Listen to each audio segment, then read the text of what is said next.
A Chattanooga woman is concerned with how her landlord handled a fire where she lives. She says the fire alarm at Fort Wood apartment complex was turned off during an active fire. Xavier Harris joins us live from the complex with more after speaking with her. Xavier. Hey, good afternoon, David and Cindy. I did speak with that woman, but I want you to take a look behind me here. You can actually see that apartment that caught fire. You can see that the windows are broken, and you can see pretty much everything inside is burned. Now, the woman I spoke with lives just 2 floors up. Now, she says she heard the alarm, but then it went off, and she says she's thankful she got out alive. It was terrifying. I mean, I did kind of smell a slight smell of maybe fire, but I thought that someone might have just burned their toast or it was some kind of false alarm.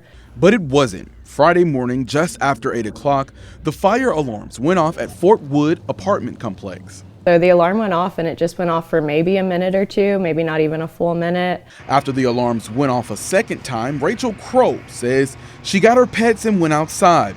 And that's when she says she saw her building covered in smoke. Which is really scary to think that I might have just gone back to sleep and then ended up, something bad could have happened, a tragedy. The entire weekend and Monday, Crow says she had to leave her windows open because her apartment reeked of smoke, and she claims management didn't do anything about it. It's in my clothes, it's in my bedding, it's in my rugs and my furniture.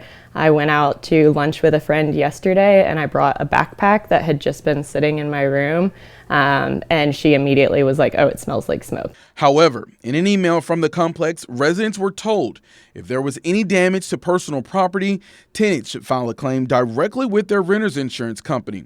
While there were no injuries reported during the fire, Crow says several tenants were impacted by the smoke. Some of the tenants did post in the group chat that they were experiencing headaches and nausea.